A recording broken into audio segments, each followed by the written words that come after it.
Hello student, स्वागत है आप सभी का आपके अपने चैनल गॉड क्लासेस पर। गॉड क्लासेस यानी मैथ्स भी एंड मस्ती भी। तो आज की जो क्लास है अप्लाइड मैथमेटिक्स क्लास 11th के स्टूडेंट्स के लिए है, जिसमें आज हम करने वाले हैं important examples sequence and series के।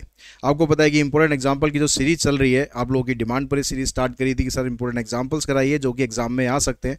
कुछ ऐसे एग्जाम्पल जो कि नॉर्मली समझ में नहीं आते, थोड़े ट्रिकी एग्जाम्पल्स होते हैं। तो उस तरह के एग्जाम्पल्स लेने की हमने कोशिश करी है ताकि आपको एग्जाम में आपके कुछ हेल्प मिल सके। और जो भी आपको मैंने प्रॉमिस किया था कि भाई ये पूरी सीरीज हम चलाएंगे इंपॉर्टेंट एग्जांपल्स की, तो उसी की कड़ी में आज हम जो ज्योमेट्रिक प्रोग्रेशन है उसके क्वेश्चंस करने वाले हैं। इसका ऑलरेडी पिछला पार्ट में हमने अर्थमेटिक प्रोग्रेशन के क्वेश्चन कर लिए थे, वो आपने नहीं देखा है तो ऊपर आई बटन में लिंक दे रहा हूँ, वहाँ पर जाके आप इसको देख लीजिए।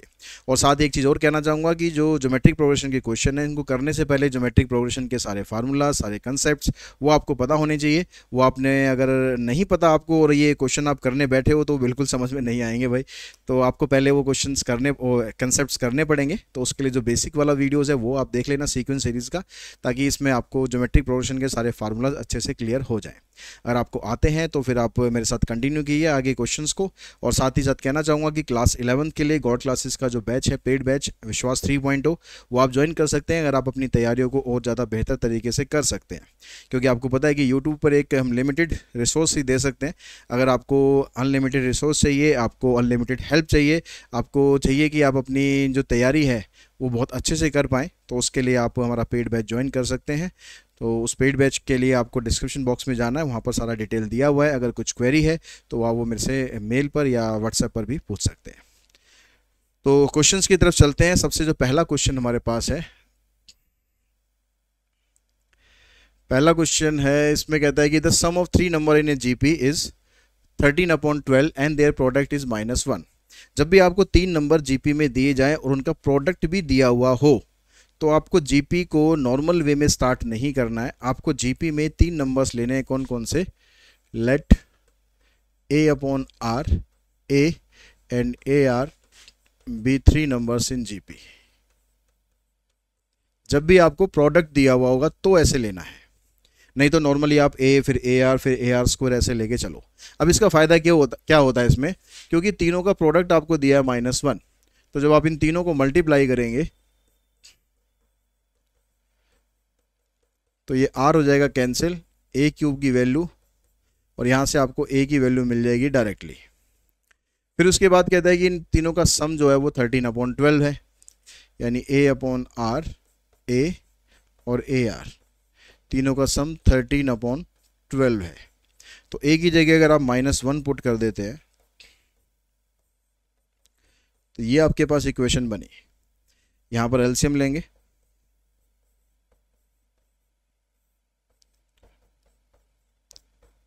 क्रॉस मल्टीप्लाई,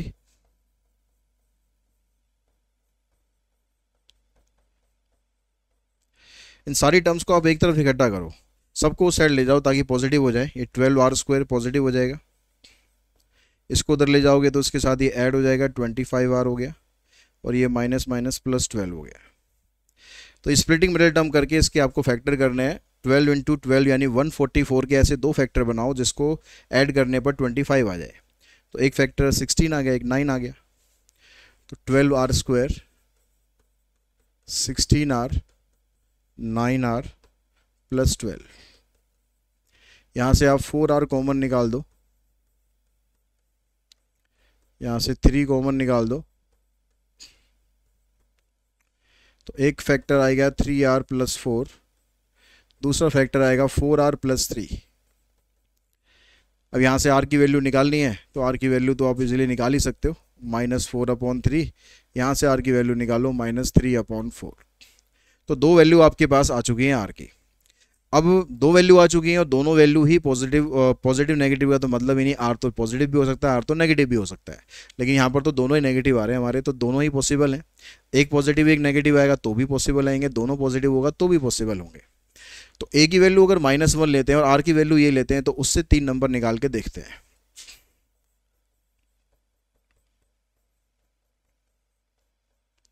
तो आपको यहाँ पर पुट करना है, A की जगह -1, R की जगह -4/3, -1 -1 और -4/3।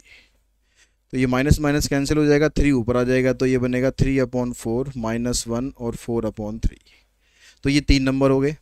अगर हम a की जगह -1 लेते हैं और r की जगह -3/4 करते हैं तो नंबर तो यही आएंगे, नंबर तो यही आएंगे, बस सीक्वेंस चेंज हो जाएगा।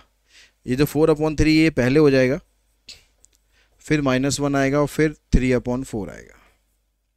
ठीक है, आप इसको यहाँ पर जैसे ये मैंने डाला था ना, ऐसे डाल के आप देखोगे तो सेम ऐसे क्वेश्चंस में मतलब नंबर्स तो सेम ही आएंगे, बस उनका सीक्वेंस उल्टा हो जाएगा और कुछ फर्क आएगा नहीं। उसके बाद नेक्स्ट जो क्वेश्चन है हमारे पास, इसमें कहता है कि sum of 3 number in a GP is 56। 3 numbers हैं, उन तीनों का सम 56 है। If we subtract 1, 7, 21 from these number in that order we obtain an AP. तो ये क्वेश्चन थोड़ा सा ट्विस्टेड कर दिया इसने। कहता है कि हमारे पास 3 नंबर है, उन तीनों का सम करने पर 56 आ रहा है और वो तीनों नंबर जीपी में हैं। तो एक नंबर हो गया ए, दूसरा हो गया ए आर, तीसरा हो गया ए आर स्क्वायर।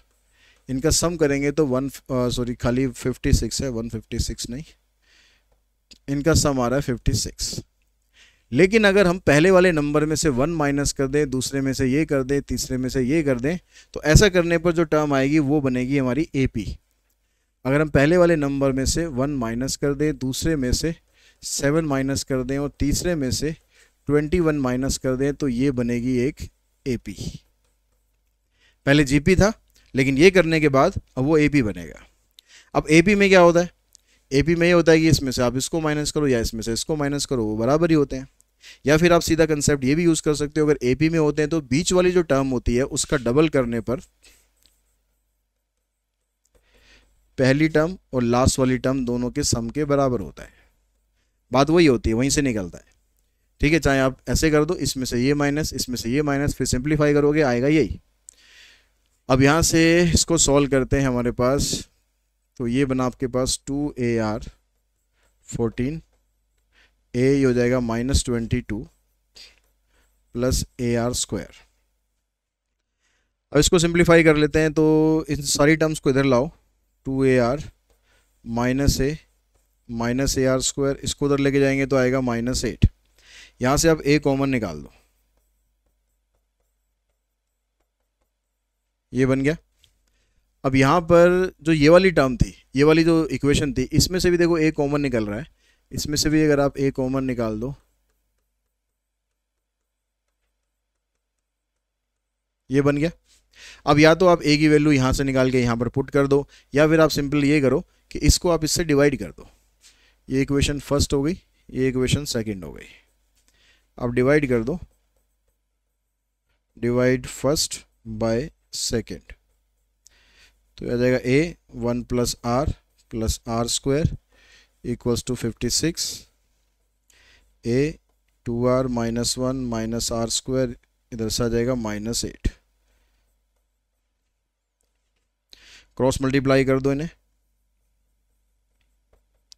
2r को ये -7 है, ठीक है, -7 से करेंगे -14r + 7r स्क्वायर। अब इन सबको एक तरफ इकट्ठा करो, इन सबको उधर ले जाओ, ये 7r स्क्वायर है, इस r स्क्वायर को वहाँ ले जाके माइनस करेंगे तो 6r स्क्वायर आ जाएगा। और देखो इस r को यहाँ लाएंगे तो -15r हो गया, और 1 को इसमें से यहाँ ले जाके माइनस करोगे तो 6 आ गया। तो 36 के फैक्टर करने हैं आपको, जिससे आपके पास 15 आ जाए। तो 36 के फैक्टर 6 हो गया, और 9 और 4 हो गया, 12 और 3।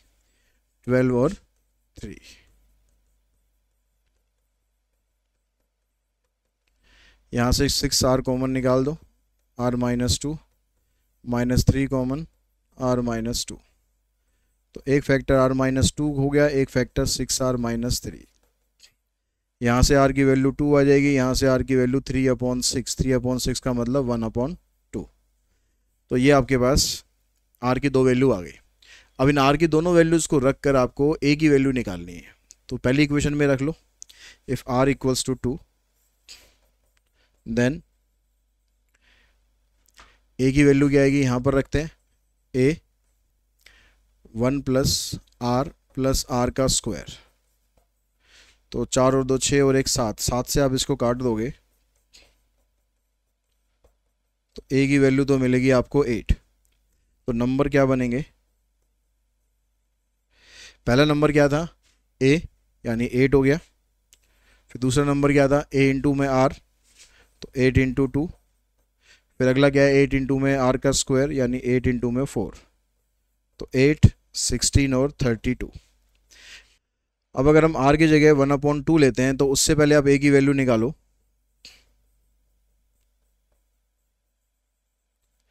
तो यहाँ पर रखते हैं ए 1 प्लस 1/2, फिर 1/4। तो इसको आप सिंप्लीफाई करोगे तो ये बन जाएगा आपके पास 4 2 6 और 1 7, 7/4 ए इंटू 7/4 इक्वल्स टू 56, यानी ए की वैल्यू आ जाएगी 32। अब ए अगर 32 लोगे और आर को 1/2 लोगे तो उस केस में क्या बनेगा, इफ ए इक्वल्स टू 32 एंड आर इज 1/2, तो नंबर हमारे क्या बनेंगे, पहला नंबर 32, फिर 1/2 मल्टीप्लाई करोगे तो 16 आ जाएगा। ठीक है, सीधा आप 16 लिख सकते हो। फिर इसको भी 1/2 से मल्टीप्लाई करोगे तो 8 आ जाएगा। मतलब 32, 16 और 8, ये 3 नंबर बनेंगे। ठीक है, या तो 8 16 32 होगा या 32 16 और 8 होगा, दोनों में से किसी भी तरह से बन सकता है।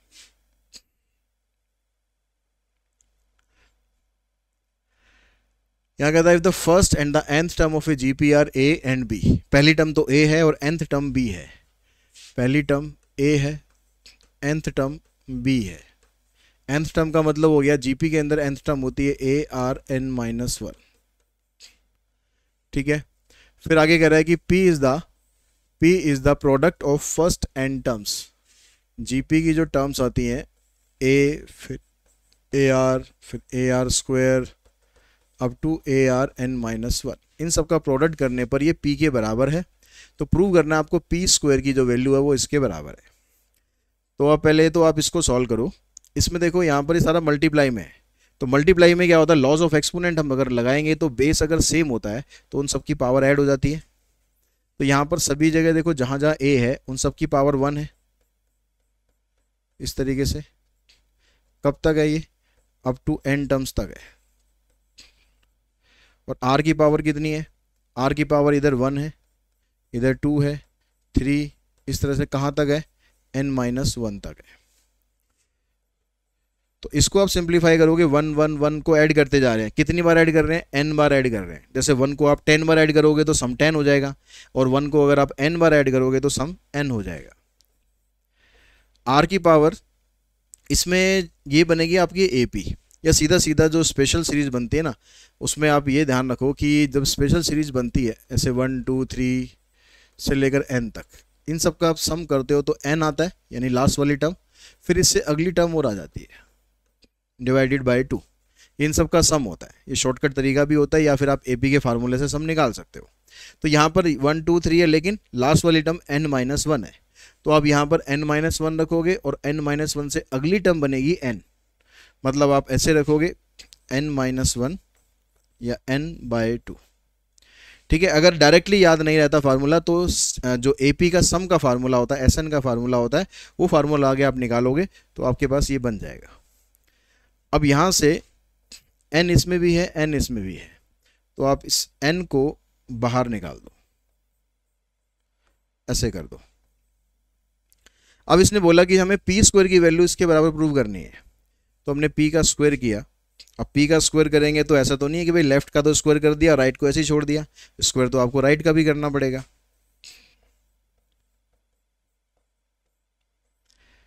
इसका स्क्वायर करेंगे तो यहाँ पावर 2 हो जाएगी। अब इस n को तो आपको बाहर ही रखना है, यहाँ पर ये n बाहर चाहिए हमें, तो इस 2 को आप अंदर ले जाओ। a स्क्वायर r की पावर n-1/2 इंटू में 2, इससे ये हो गया कैंसिल। अब यहाँ जो a स्क्वायर आ रहा है, आप इसको ऐसे ब्रेक करके लिखो a इंटू में a स्क्वायर था 2 बार था, हमने ऐसे लिख दिया, और r की पावर n-1, ये तो a हो गया, और a r की पावर n-1 मतलब ये आ गया, और इसकी जगह आ गया b इसकी होल पावर n थी, तो इसकी भी होल पावर n आ जाएगी और ये हमारा आंसर प्रूव हो जाएगा। स्क्रीनशॉट ले लो जहां जहां ज़रूरत लगती है आप लोगों को। उसके बाद देखिए जो नेक्स्ट क्वेश्चन है, इसके अंदर कहता है कि A B C D are in GP. GP के अंदर 4 टर्म दे रखे हैं ए बी सी डी, तो प्रूव हमें करना है कि ये जीपी में है और इसकी जो वैल्यू है वो इसके बराबर है। ये जो सी डी स्क्वायर है ना, ये इधर ही आएगा, सी डी और ये स्क्वायर, ठीक है। तो अब जब 4 टर्म ऐसे जीपी में हो, तो जीपी में क्या होता है भाई, कॉमन रेशो आप निकालोगे तो बराबर आती है। तो कॉमन रेशो हम यहाँ से निकालें बी अपॉन ए, या आप ए अपॉन बी भी लिख सकते हो, और सी अपॉन बी और डी अपॉन सी, इन तीनों की रेशो बराबर होगी। अब इन तीनों की रेशो जो बराबर होगी, हम मान के चल लेते हैं कि ये के बराबर है। कुछ भी आप मान लो, के मान लो, लैम्डा मान लो, कुछ भी मान के चलो। अब यहाँ से देखो बारी बारी से सॉल्व करो। इस डी अपॉन सी को के बराबर रखूँगा तो डी की वैल्यू कितनी मिल जाएगी हमें, सी के। फिर सी अपॉन बी को के बराबर रखो तो सी की वैल्यू क्या आ जाएगी आपके पास, बी के। और बी अपॉन ए को के बराबर रखें तो बी की वैल्यू आ जाएगी ए के। लेकिन अभी क्या हो रहा है, ये सब अलग अलग आ रहे हैं। देखो डी की वैल्यू सी में आ रही है, सी की वैल्यू बी में आ रही है, बी की वैल्यू ए में आ रही है, तो इन सबको किसी एक वैल्यू में लेकर आओ। तो बी की वैल्यू ए के है, इस वैल्यू को मैं यहाँ पर पुट कर देता हूँ, तो ये क्या बन जाएगा, ए के स्क्वायर। फिर ये वाली वैल्यू को यहाँ पर पुट कर देते हैं सी की जगह, तो ये बन जाएगा ए के क्यूब। यानी डी की वैल्यू ये है, सी की वैल्यू ये है, बी की वैल्यू ए के है और ए तो फिर ए है ही। अब उसके बाद दोनों पार्ट्स में हमें ये चीज़ करनी पड़ेगी। अब फर्स्ट पार्ट में कहता है कि ये वाली टर्म, ये वाली टर्म, ये वाली टर्म ये जीपी में है। तो टर्म जब जीपी में होती है, जब 3 टर्म जीपी में आपको दी जाए, तो इसका मतलब हो गया जो बीच वाली टर्म होती है उसका स्क्वायर बाकी दोनों के मल्टीप्लाई के बराबर होता है। ए बी सी अगर जीपी में है तो बी अपॉन ए की रेशो और सी अपॉन बी की रेशो बराबर होती है। तो इन दोनों को अगर आप मल्टीप्लाई करोगे तो ये रिजल्ट आता है। तो इस रिजल्ट को आपको यहाँ पर यूज़ करना है। जो बीच वाली टर्म है इसका स्क्वायर करके देखेंगे ये इन दोनों के मल्टीप्लाई के बराबर आ रहा है या नहीं आ रहा है। अगर ऐसा है तो इसका मतलब ये तीनों टर्म जीपी में है। तो यहाँ पर पहले मैं इसका स्क्वायर निकालता हूँ, बी की पावर n प्लस सी की पावर n का होल स्क्वायर। अब b की वैल्यू आपके पास है, b की वैल्यू a के, इसकी पावर n, c की वैल्यू हमारे पास है a के स्क्वायर, फिर इसकी पावर n और फिर इसका करना है आपको होल स्क्वायर। यहाँ पर देखो a की पावर n, k की पावर n, इसको खोल देंगे तो ऐसे बना, इसको खोलेंगे a की पावर n, k की पावर 2n, a की पावर k, k की पावर n यहाँ से निकाल दो कॉमन, अंदर यहाँ पर बचेगा 1 प्लस k की पावर 2n में से n बाहर चला गया तो k की पावर n बचेगा। अब इस स्क्वायर को इसके साथ अलग कर देना, a की पावर यहाँ पर k, a की पावर सॉरी k नहीं है, a की पावर n है।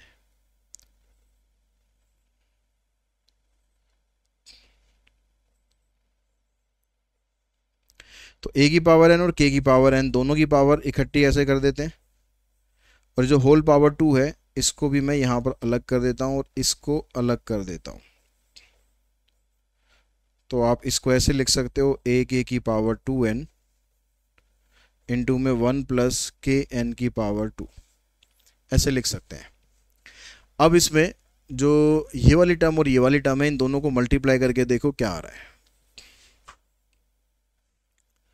a की पावर n प्लस b की पावर n इंटू c की पावर n एंड d की पावर n। a को तो आप ऐसे रहने देंगे, b की जगह आप ये वाली वैल्यू डालो a के, तो a के की पावर n, यहाँ पर a के स्क्वायर आ जाएगा, इधर a के क्यूब।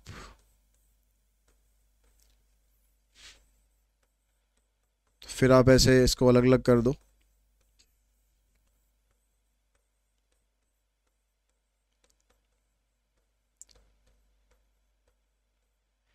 इस वाली ब्रैकेट में से a की पावर n निकालो और k की पावर n निकाल दो। यहाँ से रह जाएगा 1 प्लस इस वाली ब्रैकेट में से तो a की पावर खाली n निकलेगा। यहाँ रह जाएगा 1 प्लस k की पावर n। इस वाली ब्रैकेट में से a की पावर n निकाल दो, k की पावर 2n निकाल दो, तो यहाँ रह जाएगा 1 प्लस k की पावर n। ये सारा कुछ मल्टीप्लाई में है, ठीक है। a की पावर n, a की पावर n, ये बन जाएगा a की पावर 2n और ये k की पावर 2n। 1 प्लस के एन, ये भी 1 प्लस के एन, तो ये बन जाएगा 1 प्लस के एन का होल स्क्वायर। अब ये वाली टर्म और आपकी ये वाली टर्म ये सेम ही तो है।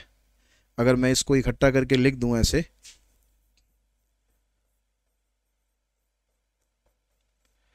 बन गया सेम। तो हमने देखा कि जो बीच वाली टर्म है उसका स्क्वायर इन दोनों के मल्टीप्लिकेशन के बराबर आ रहा है।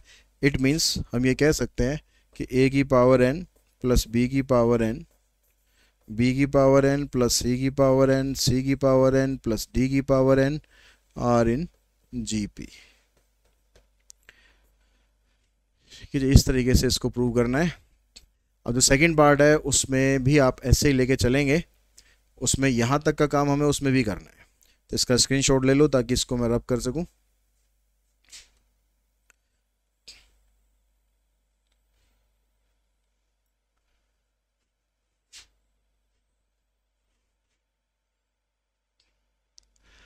अब देखिए यहाँ पर ये कह रहा है कि ये इसके बराबर है, तो आपने सीधा क्या करना है, लेफ्ट हैंड साइड को उठाओ पहले और ए बी सी की जो वैल्यू आपने निकालनी है वो पुट करते जाओ। ए स्क्वायर को तो ऐसे ही रहने दो, बी स्क्वायर की जगह लिख लो आप, बी की वैल्यू है ए के, तो स्क्वायर करेंगे तो दोनों का स्क्वायर हो जाएगा। सी का स्क्वायर करेंगे तो आप इसका स्क्वायर हो जाएगा, ये पावर 4 हो जाएगी। ए का स्क्वायर के की पावर 4। यहाँ पर भी देखो बी स्क्वायर है तो इसको लिखेंगे ए स्क्वायर के स्क्वायर, ए स्क्वायर के की पावर 4 और इसको लिखेंगे ए स्क्वायर के की पावर 6। ये सिर्फ अभी मैं सॉल्व कर रहा हूँ लेफ्ट हैंड साइड। ठीक है, जहाँ जहाँ पर बी था, सी था, डी था, वहाँ पर वैल्यू पुट कर दी, उन सबका स्क्वायर हो रहा है तो इनका स्क्वायर करते जाओ। अब यहाँ से देखो इस पहली ब्रैकेट में से ए स्क्वायर कॉमन निकल जाएगा, 1 प्लस के स्क्वायर प्लस के की पावर 4। दूसरी ब्रैकेट में से भी ए स्क्वायर कॉमन आ गया, के स्क्वायर भी कॉमन आ गया, तो 1 प्लस के स्क्वायर प्लस के की पावर 4। ए की पावर 2 यहाँ भी है, ए की पावर 2 यहाँ भी है, तो ए की पावर 4 हो गया, के की पावर 2 हो गई और ये 1 प्लस के स्क्वायर प्लस के की पावर 4 का होल स्क्वायर आ गया। ये तो आ गया आपके पास लेफ्ट हैंड साइड। अब राइट हैंड साइड पे चलते हैं, वहाँ पर लिखा हुआ है ए बी, बी सी और सी डी, इसका करना है आपको होल स्क्वायर। तो ए को तो आप ऐसे ही रहने देंगे, बी की जगह डाल देंगे ए के, यहाँ भी ए के, सी की जगह ए के स्क्वायर और डी की जगह ए के क्यूब। यहाँ देखो ए स्क्वायर है, यहाँ भी ए स्क्वायर है, यहाँ भी ए स्क्वायर है, कॉमन, के सबके अंदर है कॉमन, बचा क्या यहाँ से 1, यहाँ से ए स्क्वायर भी निकल गया, के भी निकल गया, के स्क्वायर बच गया, इधर से के की पावर 5 आ रही थी, एक बाहर निकल गया, के की पावर 4 आ गई। इसको अब अलग अलग कर दो, इसका स्क्वायर अलग कर दो, इसका स्क्वायर अलग कर दो।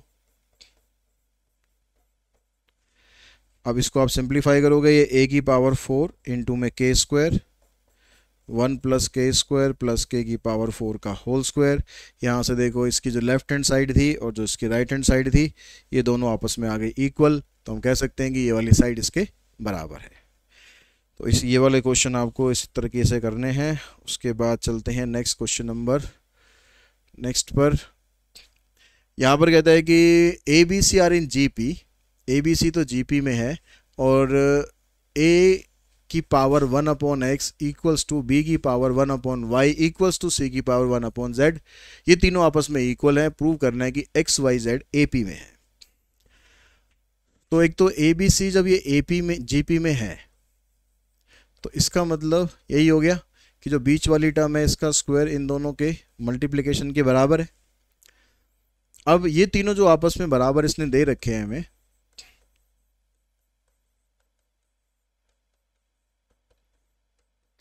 इसको आप मान लो k के बराबर। इसको जब आप इसके बराबर रखोगे तो इस a को मतलब पावर को उधर लेके जाओ, पावर को जब साइड चेंज करते हैं तो रेसिप्रोकल हो जाता है, यहाँ 1/x है, यहाँ पर x हो जाएगा, तो a की पावर आ जाएगी, a की वैल्यू आ जाएगी k की पावर x। ऐसे अगर आप b की वैल्यू निकालोगे k की पावर y आएगी, c की निकालोगे k की पावर z। तो a b c तीनों की वैल्यू आ गई, इन तीनों की वैल्यू आप पुट कर दो यहाँ पर फर्स्ट में। b का स्क्वायर है तो b का स्क्वायर है तो ऐसे आ गया, यहाँ पर a और c दोनों है मल्टीप्लाई में, पावर की पावर होती है तो मल्टीप्लाई हो जाती है, तो k की पावर 2y, इधर दोनों मल्टीप्लाई में है, बेस सेम है तो पावर हो जाएगी इनकी ऐड, लॉज ऑफ एक्सपोनेंट, दोनों का बेस सेम है तो 2y आ जाएगा x प्लस z। तो अगर ये आ गया इसका मतलब ये वाली जो टर्म है ये बीच में हो जाएगी, तो x y z ये बन जाएगा AP में। ठीक है, जैसे GP में बीच वाली टर्म का स्क्वायर इनके बराबर होता है, ऐसे AP में जो बीच वाली टर्म है उसका डबल बाकी दोनों के सम के बराबर होता है। तो हम यहाँ से कह सकते हैं कि x y z are in AP।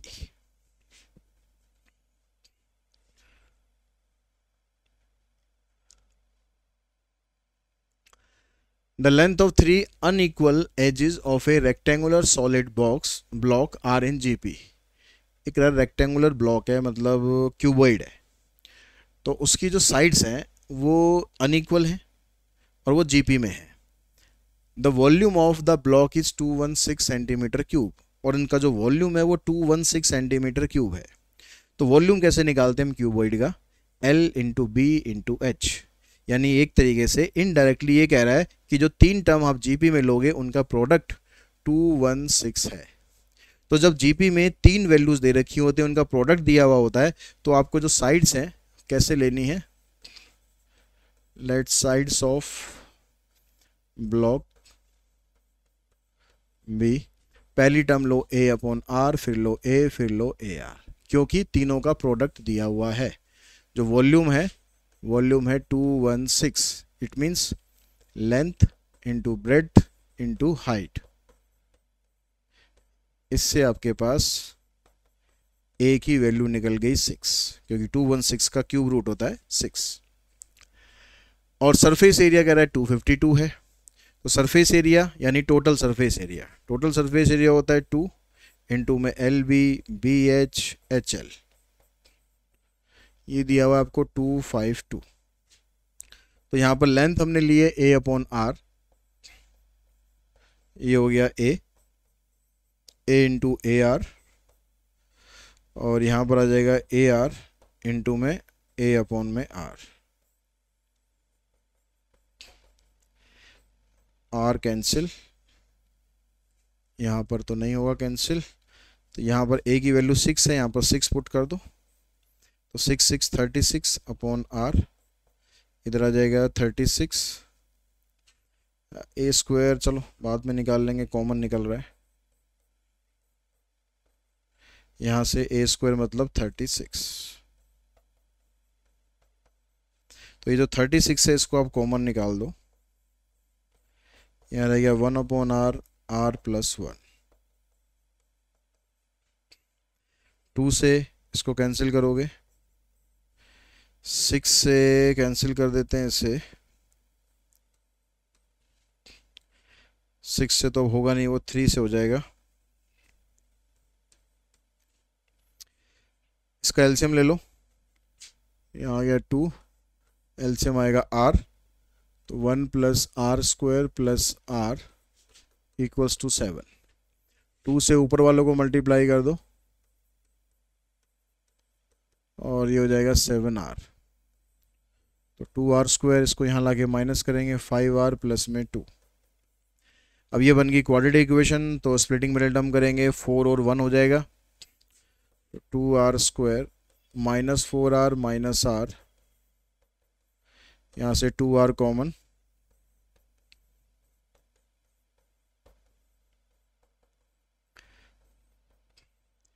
R minus 2, 2R minus 1, तो R की वैल्यू यहाँ से आ जाएगी 2 और यहाँ से आ जाएगी 1/2। तो A की वैल्यू तो ऑलरेडी आपके पास थी 6, R की वैल्यू भी निकल गई है, तो उसकी जो find the length of the longest edge, जो लॉन्गेस्ट एज है वो आपको निकालना है। तो अगर हम यहाँ पर इसके हिसाब से देखेंगे तो लॉन्गेस्ट ये वाला बनेगा, if A equals to 6 and R equals to 2। तो आप तीनों टर्म निकाल लो, या तो अगर कन्फ्यूज़न है कि भाई कौन सा लॉन्गेस्ट बनेगा तो आप तीनों टर्म निकाल लो। तो यहाँ पर डालोगे A/R मतलब 6/2, और यहाँ पर आ जाएगा दूसरी टर्म क्या थी A, तीसरी टर्म थी 6 इंटू में 2, तो 3, 6 और 12। तो लॉन्गेस्ट एज बनेगा आपका 12 सेंटीमीटर का। ठीक है, अगर आप R की जगह 1/2 लोगे तो उल्टा हो जाता है सीक्वेंस, 12 आ जाएगा, 6 आएगा, 3 आएगा, लेकिन जो लॉन्गेस्ट एज है वो तो 12 ही रहेगा, चाहे आप सीक्वेंस कहीं से भी ले लो।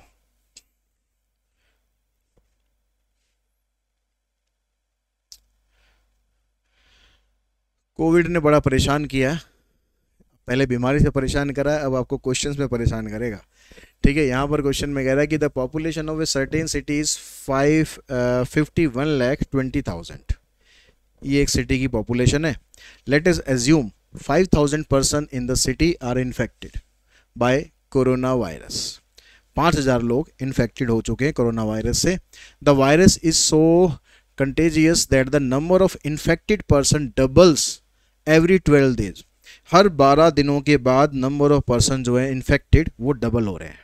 5,000 थे, ठीक 12 दिन बाद 10,000 हो जाएंगे, ठीक 12 दिन बाद 20,000 हो जाएंगे, मतलब डबल होते जा रहे हैं। तो इसका मतलब हुआ कि A की वैल्यू तो 5,000 है और डबल हो रहे हैं, तो इसका मतलब R की वैल्यू हो जाएगी 2। If the rate of the doubling remain constant, मतलब इसी तरीके से डबल होते रहे, then in how many days 50% of the population infected. तो सिटी की जो पॉपुलेशन थी 50,20,000, उसमें से 50% पॉपुलेशन कब इन्फेक्टेड हो जाएगी, यानी कितने दिनों बाद इन्फेक्टेड हो जाएगी।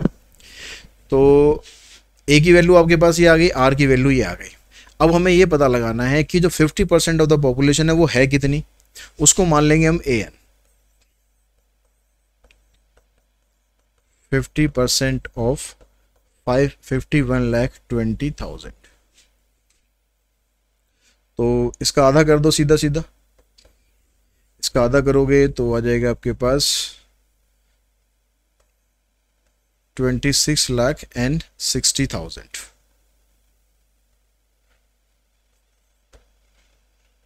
ठीक है, 25 लाख,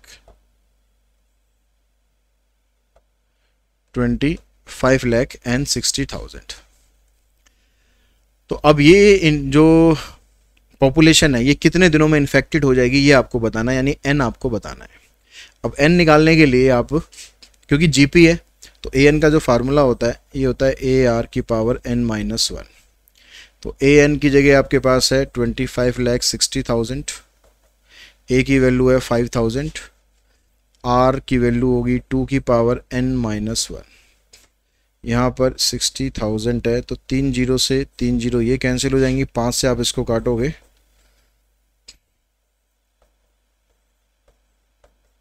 यहाँ पर बेस में 2 है तो यहाँ भी बेस में 2 बना लो, तो 2 की पावर जो 9 होता है वो ये होता है।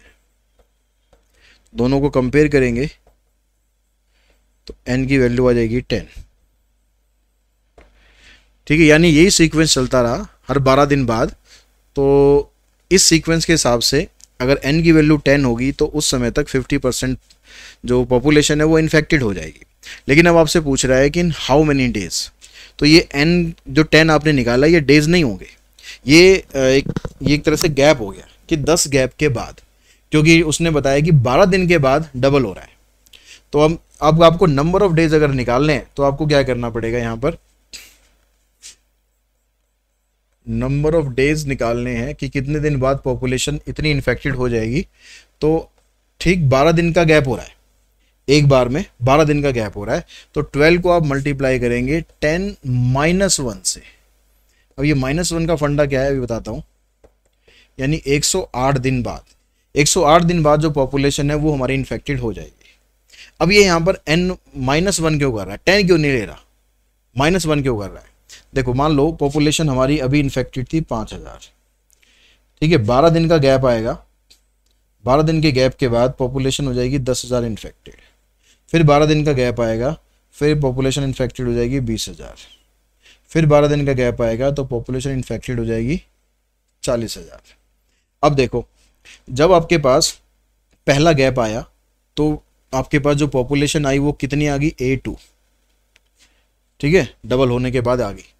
फिर जब 12 दिन का गैप आया तो ये बन गई तीसरी टर्म, फिर चौथी टर्म जब बनेगी तो गैप आएगा 3, तो गैप 3 आएगा, मतलब यहाँ पर ये 12 दिन बाद हुआ, 12 दिन बाद हुआ, यहाँ पर 24 दिन बाद हुआ, यहाँ पर 36 दिन बाद हुआ।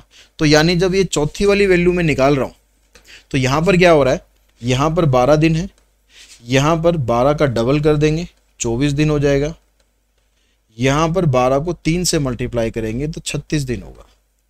यानी 3 से मल्टीप्लाई करने के बाद चौथे दिन की, चौथे पार्ट की आपके पास वैल्यू निकलेगी, ठीक है। तो इसी तरीके से जब आप यहाँ पर 10 n की वैल्यू जब 10 ले रहे हो, यहाँ पर n की वैल्यू क्या बनेगी 4, तो हमने मल्टीप्लाई करेंगे 12 इंटू 3। जब n की वैल्यू बनेगी 10 तो मल्टीप्लाई करेंगे 10 माइनस 1 यानी 9, एक कम करने के बाद माइनस करेंगे, मतलब जो गैप है उस गैप के हिसाब से आपको देखना है कि कितना आपको माइनस करना है, ठीक है।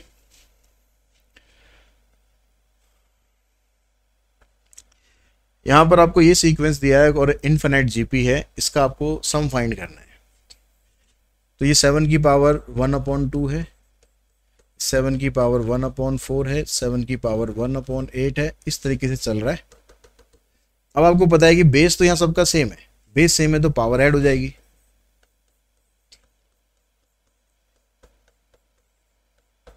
कहाँ तक ऐड होगी, इन्फिनाइट। तो यहाँ पर आप लगा दोगे सम ऑफ इन्फिनाइट जीपी।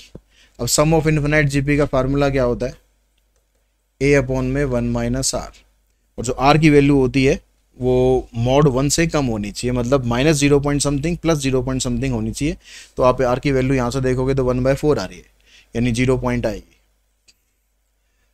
1/4 क्यों 1/2 आ रही है, ठीक है।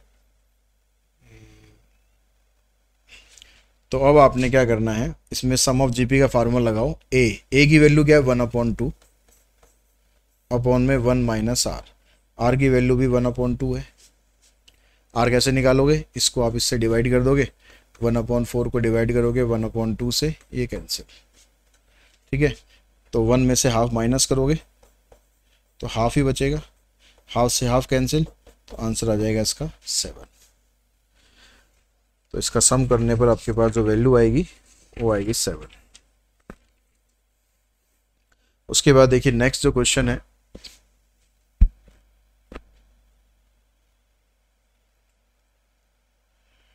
यहां पर कहता है कि if each term of infinite GP is twice the sum of all term following it then find the common ratio of the GP.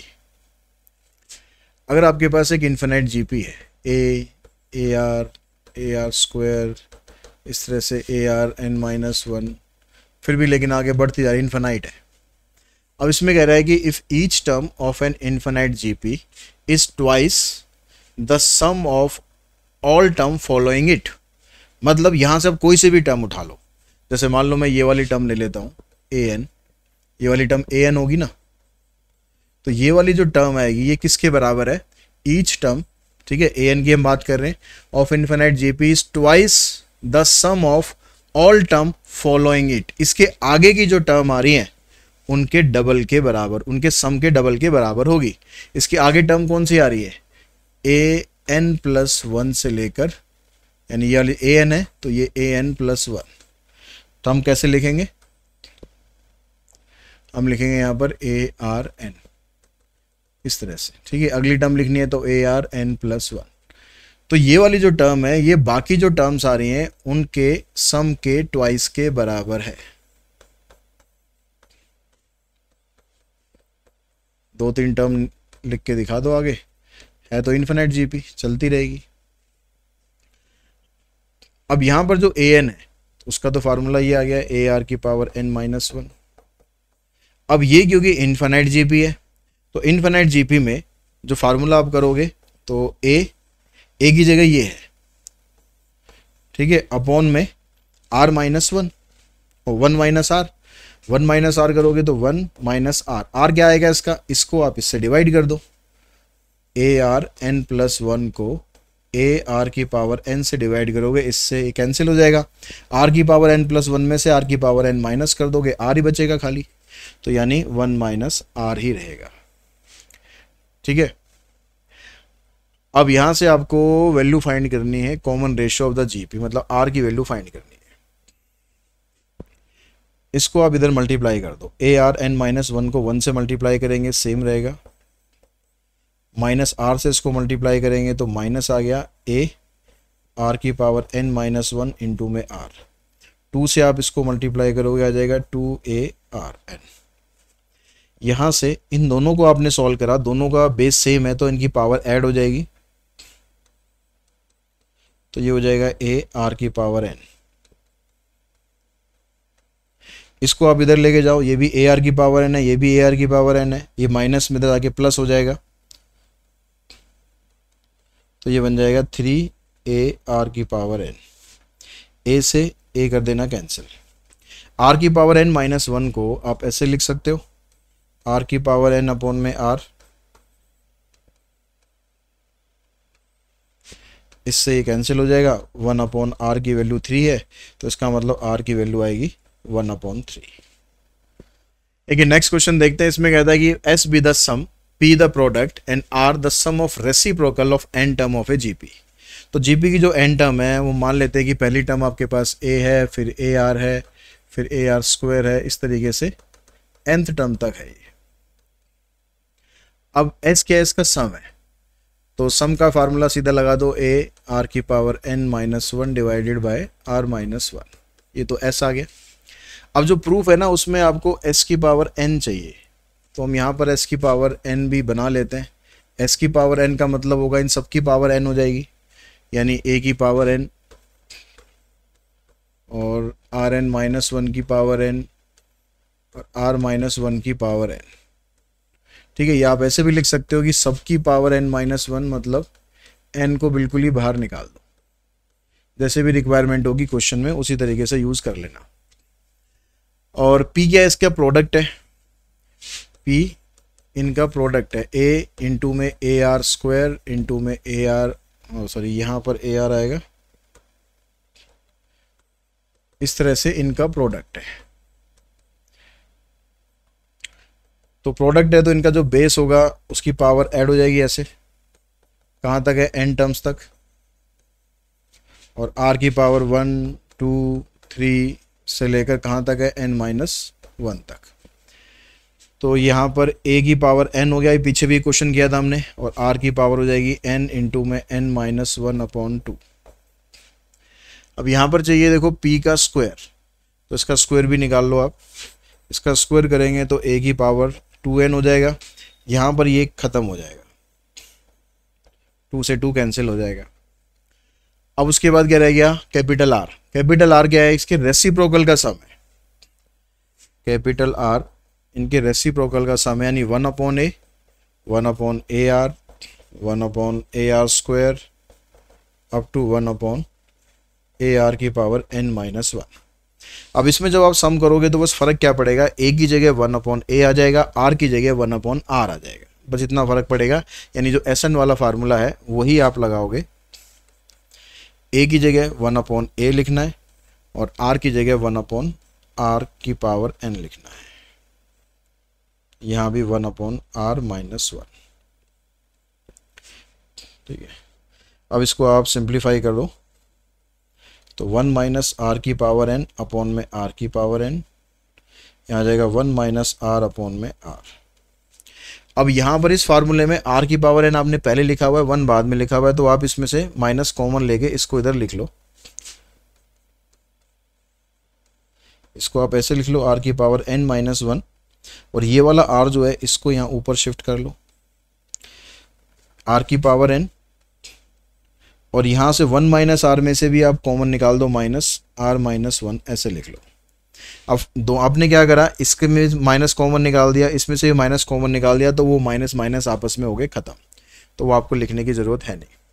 तो आर की वैल्यू ये आ गई। अब आर की पावर हमें एन चाहिए, आर की पावर हमें एन ही चाहिए ना, चेक कर लो एक बार। आर की पावर एन चाहिए, तो इन सब की पावर आप एन कर दो।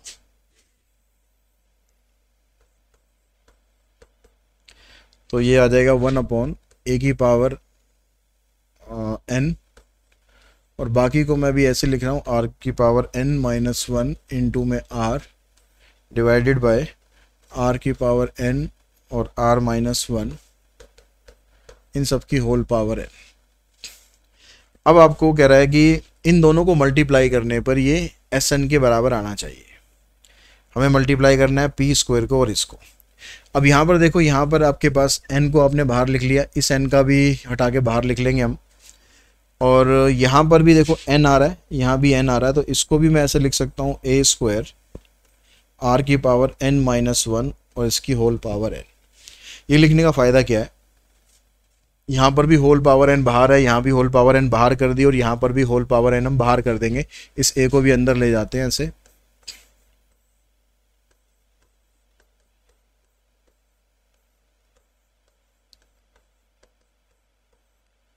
तो इस पूरे की पावर ये n हो गई। अब उससे क्या हुआ, ये जो पावर का पंगा है ना, वो तो हो गया ख़त्म, पावर तो n आनी ही है, बस रह गया जो अंदर वाला हिसाब किताब है, उसको हमें इसके बराबर लाना है। पी स्क्वायर को मल्टीप्लाई करना है आर की पावर n से, तो पी स्क्वायर हमारे पास ये है,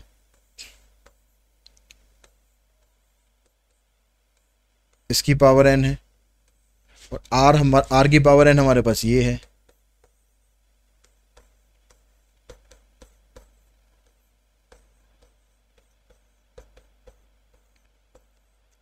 अब इसकी पावर भी n है, इसकी पावर भी n है, तो इन सबको आप इकट्ठा कर दो।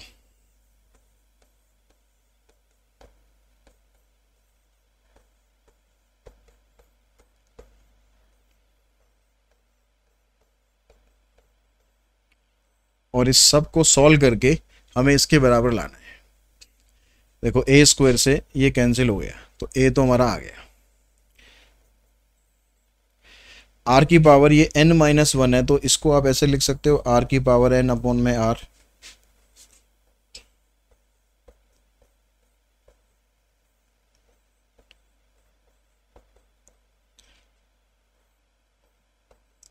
आर की पावर n से ये कैंसिल, इस आर से ये भी कैंसिल, जो आपको चाहिए वो बन गया।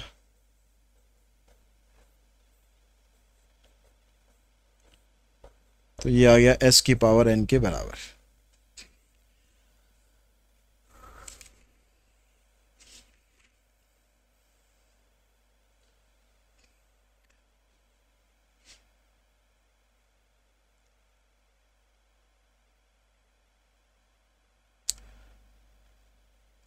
नेक्स्ट क्वेश्चन में कहता है कि after striking A floor a certain ball rebound 4/5 of the height from which it has fallen. ऊपर से एक बॉल है, उस बॉल को हम नीचे फेंक रहे हैं। अब बॉल जब नीचे हम फेंकेंगे तो बॉल जम करके ऊपर तो आती है, लेकिन कितनी ऊपर आएगी, जितनी ऊपर से फेंकोगे जरूर थोड़ा ना उतनी ऊपर आएगी, ठीक है, उससे थोड़ा सा कम रहेगी, और धीरे धीरे धीरे धीरे कम होते होते वो पीछे डेड हो जाएगी। तो ये कह रहा है कि जितनी हाइट से आप फेंकोगे उसकी 4/5 ऊपर आती है, फिर वापस नीचे जाती है। If the ball is dropped from A height of 240, तो हमने 240 की हाइट से बॉल फेंकी, बॉल नीचे ग्राउंड पे टकराई, टकराने के बाद ये ऊपर गई, कितनी ऊपर गई, 240 का 4/5 निकाल लो, तो 240 का 4/5 निकालोगे, 240 का 4/5 या 5/4, 5, यहाँ पर गलत निकाल रहे हैं,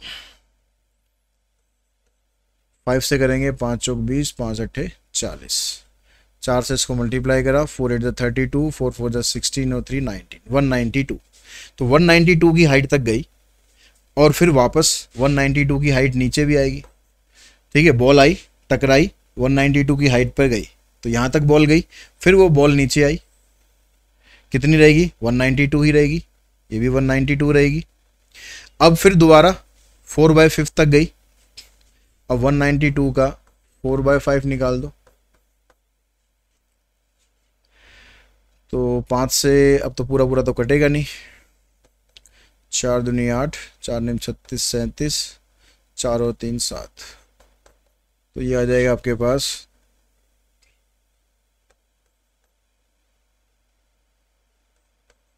155.6। अब ये बॉल जो है फिर टकरा कर गई कितनी, 155.6, फिर ये वापस नीचे आई ऐसे। तो इस तरह से ये टप्पा खाते खाते खाते खाते खाते खाते एक टाइम ऐसा होगा जो ये उछलेगी ही नहीं। तो अब आपको ये बताना है कि find the total distance travelled by the ball before coming to the rest. तो बॉल ने कितना डिस्टेंस ट्रेवल किया, तो पहले जो बॉल ने डिस्टेंस ट्रेवल किया वो तो आया 240, ठीक है। फिर उसके बाद 240 से आपने फेंकी, फिर 192 गई और 192 नीचे भी आई, तो 192 का डबल कर दो। फिर ऐसे ही 156 ऊपर, 155.6 ऊपर गई, फिर नीचे आई, तो 155.6 का डबल कर दो। इस तरह से करते करते करते करते करते करते बॉल बिल्कुल डेड हो गई। मतलब अब कितनी बार में गई हमें पता नहीं, तो इसको हम लेंगे इनफाइनाइट सीरीज, क्योंकि बहुत छोटा छोटा छोटा छोटा छोटा करके डिस्टेंस इसका निकलता रहेगा। तो अब आपको ये बताना है कि इसका जो सम आएगा वो कितना होगा। अब ये जो 240 है इसको अलग छोड़ दो, बाकी आपके पास एक वो बन जाएगा, जीपी बन जाएगी। 240 को अलग छोड़ दो, बाकियों में से 2 कॉमन निकाल दो, तो 192 155.6, ठीक है। इस तरह से करते करते इन्फिनिट जीपी आ गई आपके पास। अब इन्फिनिट जीपी का फार्मूला ए की वैल्यू 192 है और 1 माइनस आर, आर हमारे पास आया था 4/5,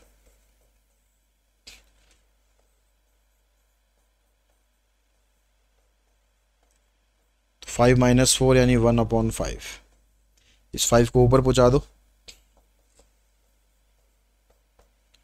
तो 2 इंटू 192 इंटू में 5,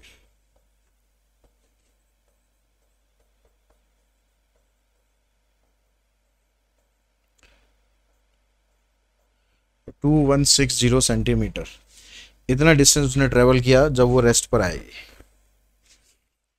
उसके बाद देखते हैं नेक्स्ट क्वेश्चन है, कहता है कि A and G are A M and G M between 2 positive number.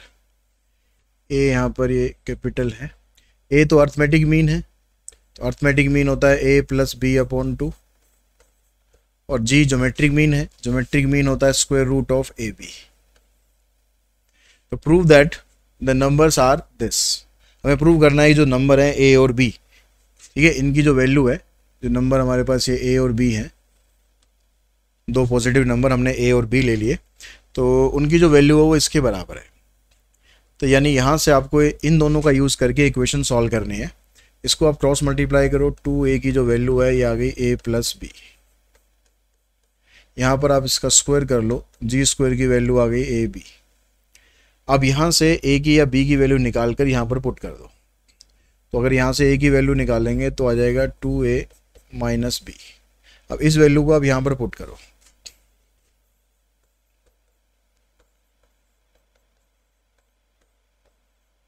इसको मल्टीप्लाई करो, इन सबको एक तरफ इकट्ठा करो, बी स्क्वायर पहले लिख लो माइनस 2ab प्लस जी स्क्वायर। अब ये आपके पास एक क्वाड्रेटिक इक्वेशन बन गई। अब यहाँ पर नंबर्स तो है नहीं जो आप स्प्लिटिंग मिडिल करोगे, तो यानी इसमें आपको करना पड़ेगा क्वाड्रेटिक फार्मूला से।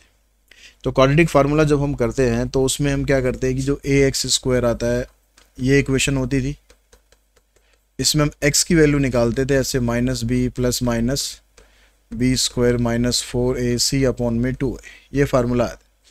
अब यहाँ पर जो इक्वेशन है जिसको हम सॉल्व कर रहे हैं वो हमें a और b की वैल्यू निकालनी है, तो इस b को हम एज ए x ट्रीट करेंगे।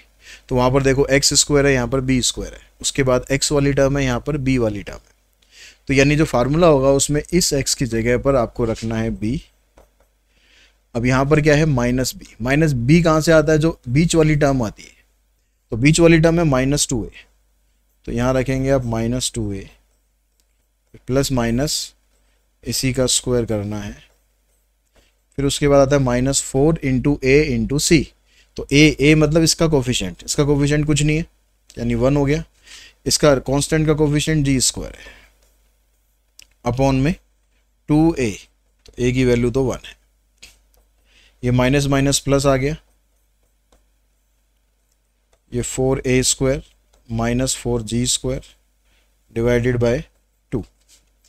यहाँ से जो ये 4 है ना, इस 4 को आप कॉमन निकाल दो बाहर, और 4 को जब आप स्क्वायर रूट के बाहर निकालोगे तो ये 2 बन जाएगा।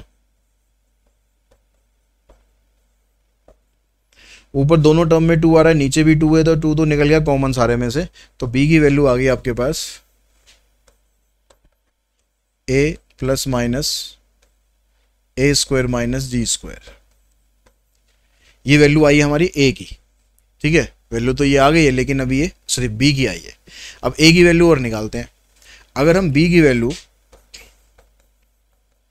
a प्लस में ले, प्लस माइनस 2 है ना, तो हम एक बार प्लस लेके देखते हैं कि a की वैल्यू इससे क्या बनेगी। तो यहां पर पुट करते हैं, तो a की वैल्यू है 2a माइनस b, b की जगह आप ये पुट कर देंगे,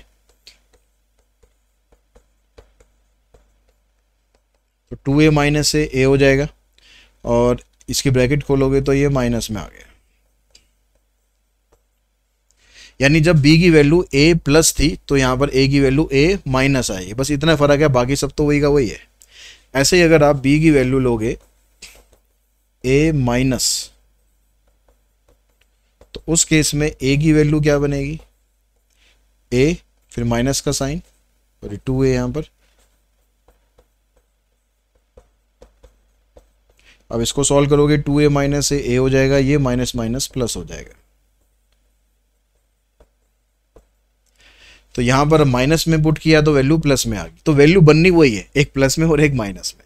तो a की जो वैल्यू और b की वैल्यू है, दोनों वैल्यू ही हमारी क्या बनेगी, a plus minus A square minus G square. जब a की वैल्यू प्लस में होगी तो b की माइनस में होगी, जब a की माइनस में होगी तो b की प्लस में होगी।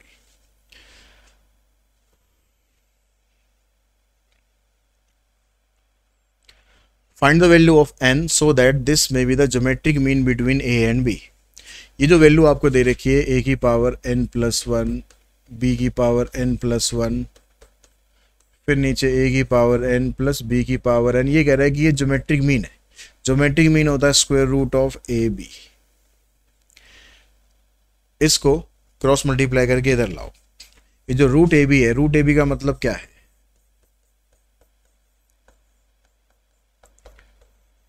इसको हम इधर ले आए, और ये रूट ए बी का मतलब है कि a और b दोनों की पावर हाफ ही है। रूट पूरे पे लगा हुआ है ना, तो दोनों की पावर हाफ होगी। अब जब आप इसको मल्टीप्लाई करोगे, a की पावर n को जब आप इससे मल्टीप्लाई करोगे तो a की पावर n ये हो जाएगी, हाफ ही हो जाएगी, यानी n प्लस हाफ, और b की power half as it is रहेगा। ऐसे यहाँ पर इसको जब आप मल्टीप्लाई करोगे तो a की power half as it is रहेगा, b की पावर n प्लस हाफ। यहाँ पर a की पावर n प्लस 1 है, इसको इस साइड ले आओ,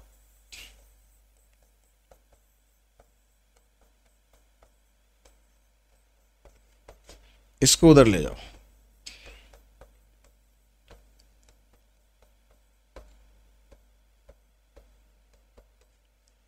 यहां से आप कॉमन निकालो, a की पावर देखो इधर n प्लस 1 है, इधर n प्लस हाफ है, तो a की power n plus half common आ जाएगा।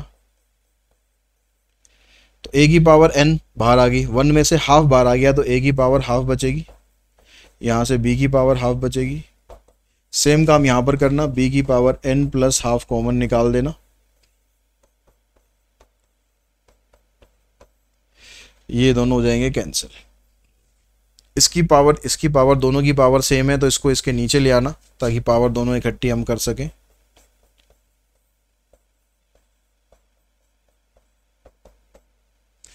दोनों की पावर सेम है तो दोनों को इकट्ठा करके लिख देते हैं,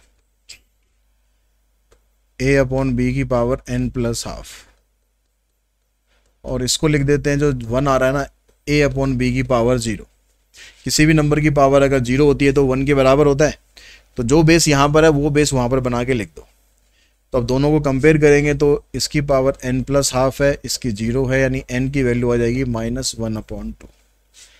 ये हमारा आंसर आएगा, n की वैल्यू -1/2।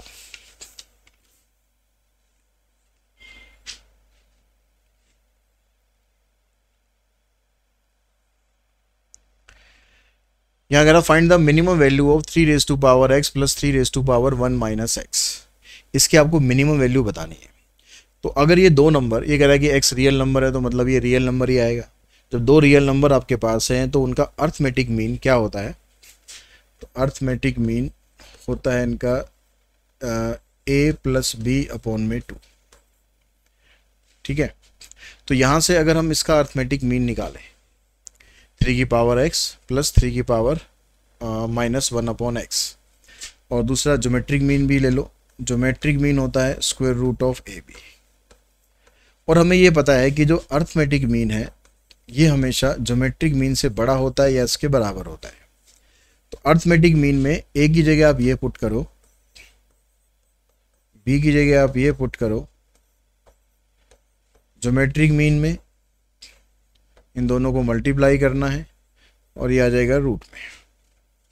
तो हमें वैल्यू इसकी चाहिए, इस 2 को उधर ले जाओ,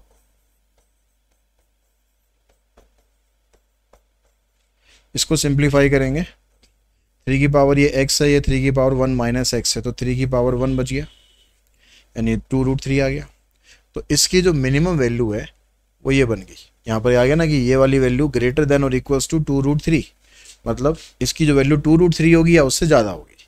तो मिनिमम वैल्यू क्या आ गई? 2√3।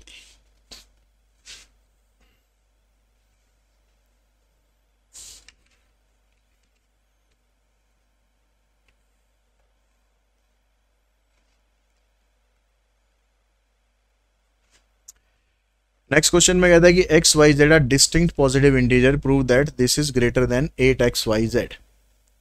Further if this is equals to this then show that this is greater than 8xyz। चलो इसको बाद में देखेंगे, पहले इसको देखते हैं।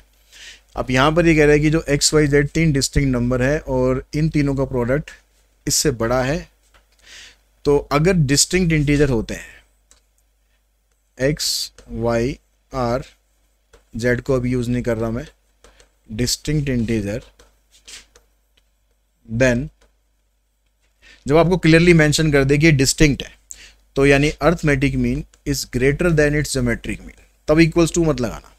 अगर उसने डिस्टिंक्ट वर्ड यूज नहीं कर रहा होगा तो फिर आप इक्वल्स टू भी लगा सकते हो, यानी अर्थमेटिक मीन इक्वल आ सकता है अगर वैल्यू जो है वो इक्वल हो।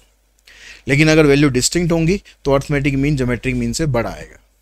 तो अर्थमेटिक मीन हो गया x plus y upon 2 greater than square root of x y. ये आ गया आपके पास इक्वेशन फर्स्ट। सिमिलरली अगर आप y और z को लेते हो तो यहाँ पर आ जाएगा y plus z upon 2 greater than y z, और x प्लस जेड या z प्लस एक्स, ये आ गया। इन तीनों को आप कर दो मल्टीप्लाई,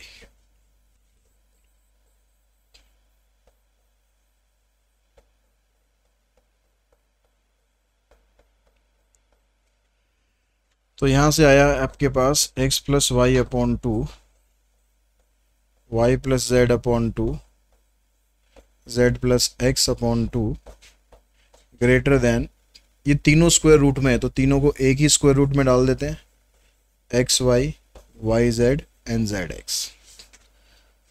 तो x plus y, y plus z, z plus x, ये हो जाएगा 2 2 2 8 हो गया। इधर से x square, y square, z square ये बन जाएगा। इस वाली वैल्यू को आप इधर ले जाएंगे,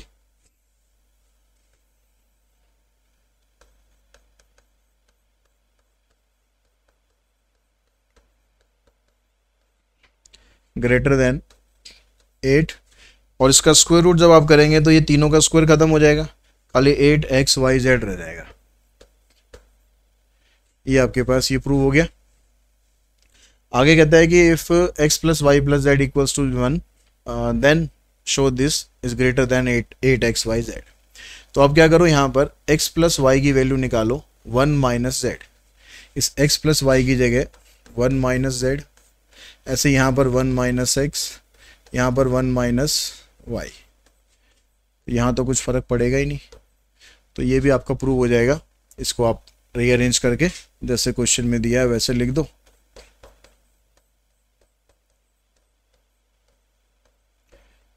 यानी ये इस तरीके से प्रूव कर सकते हो। अब इस क्वेश्चन में कहता है if the arithmetic mean of the two distinct positive real number A and B be twice as much as their GM, यानी arithmetic mean is equals to 2 times of geometric mean. ये आपको दिया हुआ है। देखिए नंबर आपके पास ए और B है, उसकी रेशो आपको प्रूव करनी है इसके बराबर। यहाँ पर बीच में रेशो आएगी। तो अर्थमेटिक मीन हमें पता है कि ए प्लस बी अपॉन 2 होता है, ये 2 टाइम्स ऑफ ज्योमेट्रिक मीन हो गया। अब आप यहाँ से इसको क्या करो, इसको आप कर दो इधर मल्टीप्लाई, या रूट ए बी को आप इधर लाओ।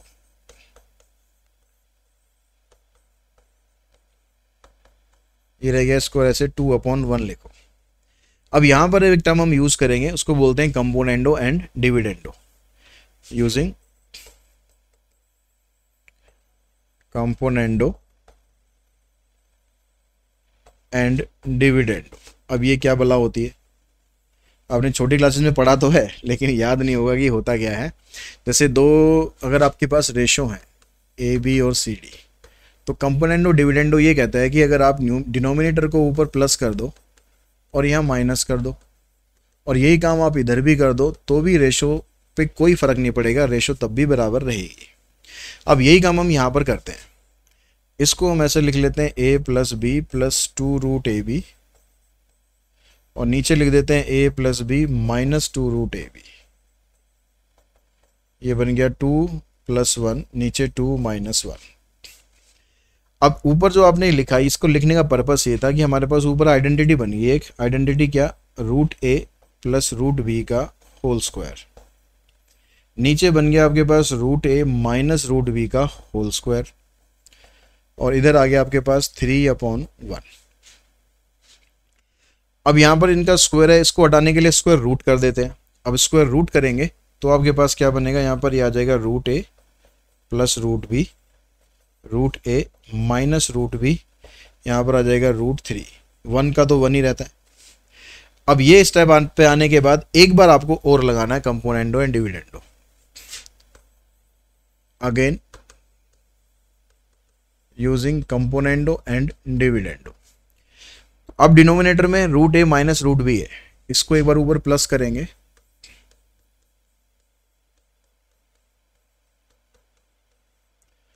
और एक बार माइनस करेंगे,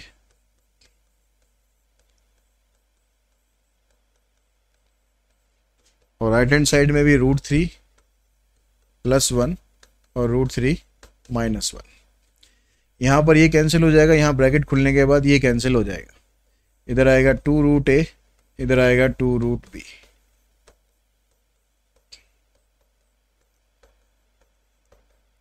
इससे ये कैंसिल। अब आपको क्या करना है, बस ए बी की रेशो निकालनी है। हमारे पास रूट ए रूट बी की रेशो आ गई है, तो रूट हटाने के लिए स्क्वायरिंग कर दो।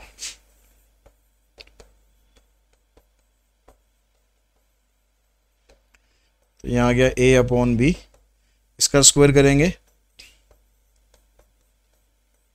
और नीचे वाले का भी स्क्वायर करेंगे, तो a का स्क्वायर b का square 2 root A b, a का स्क्वायर b का square minus 2 root A B. ये बन जाएगा 4 + 2 रूट 3, नीचे 4 - 2 रूट 3। 2 ऊपर से भी कॉमन निकाल दो, 2 नीचे से भी कॉमन निकाल दो, तो क्या बचेगा, ए बी की वैल्यू बचेगी 2 + रूट 3 और 2 - रूट 3। यानी जो रेशो आपको चाहिए थी 2 + रूट 3 2 - रूट 3, वो रेशो आपको यहाँ पर मिल जाएगी। और इसी क्वेश्चन के साथ ही ये वीडियो आज का यहीं पर हम फिनिश करते हैं। आई होप आपको ये क्वेश्चन अच्छे से समझ में आए होंगे, किस तरह से आपको जीपी के क्वेश्चन हैंडल करने हैं। आज की इस क्लास में इतना ही। Thanks to all of you.